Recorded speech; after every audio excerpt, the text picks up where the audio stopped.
Tonight, we welcome to the show a visiting scholar in meteorology at Penn State who's been working with Dr. Michael Mann on climate change research over the past few months. Dr. Jim Salinger received his PhD from Victoria University of Wellington in New Zealand. He was a lead author on the IPCC report, or the Intergovernmental Panel on Climate Change. That nabbed him and others a Nobel Peace Prize back in 2007. He has worked as the president of the Commission of Agricultural Meteorology, part of the World Meteorological Organization, for over 30 years. And Jim Salinger, Dr. Jim Salinger, you're considered to be one of the top climate scientists in New Zealand. Thanks for coming on the show tonight. Thank you, Rob. And welcome to Weather World, of course. What would you say sparked your interest in climate change research? Well, when I was a teenager, my parents gave me a maximum minimum thermometer.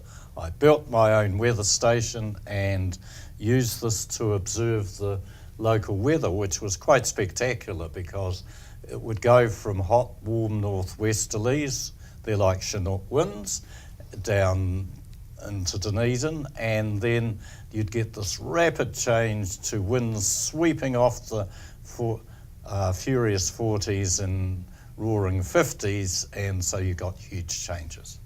You've been a visiting scholar at many universities worldwide. Stanford, a research fellow at CNR in Rome. What specifically brought you here to Penn State? Well, I worked with Dr. Michael Mann on the third Intergovernmental Panel on Climate Change Assessment report on climate, so that's when I got to know him. We also were both targeted in ClimateGate, and the other attraction of Penn State University, it has the top meteorology and atmospheric science department of any university in the world. Let's talk a little bit about your research over the past few months with Mike Mann. Any highlights that you've been working on? Well, we're really examining the effects of methane. Methane in the last 4 years has increased from 1,800 to 1,850 parts per billion, and people are unsure why. And New Zealand and this area of the US are good case studies because there's been afforestation, grow back of forests here. In New Zealand, there's been reforestation.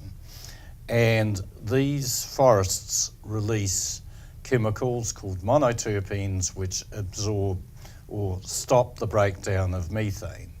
And we want to investigate this further because, particularly in New Zealand, methane is half the greenhouse gas emissions of that country, mainly from livestock, sheep and cattle.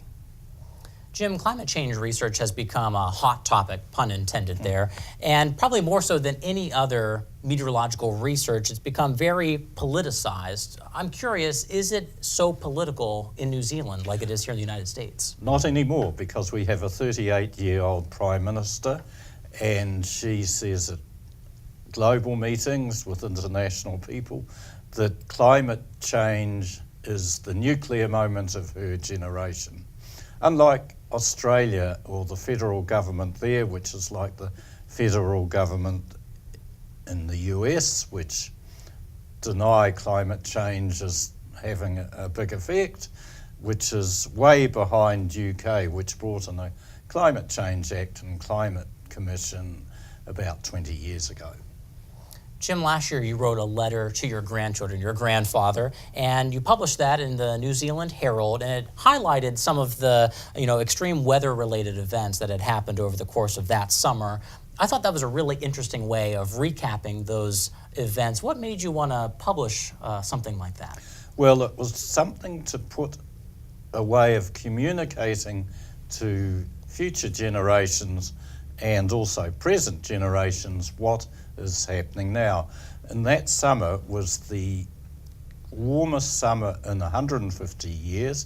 It covered a huge area in the order of 4 million square kilometres, which is the size of the subcontinent of India, and it also produced massive species disruptions, and New Zealand lost almost 10% of its ice mass, and the grape harvest were particularly early.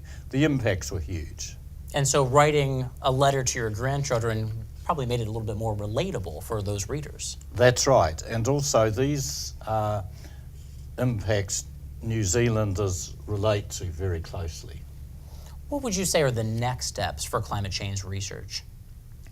Well, the next step is understanding methane better, because methane has increased. People aren't sure why.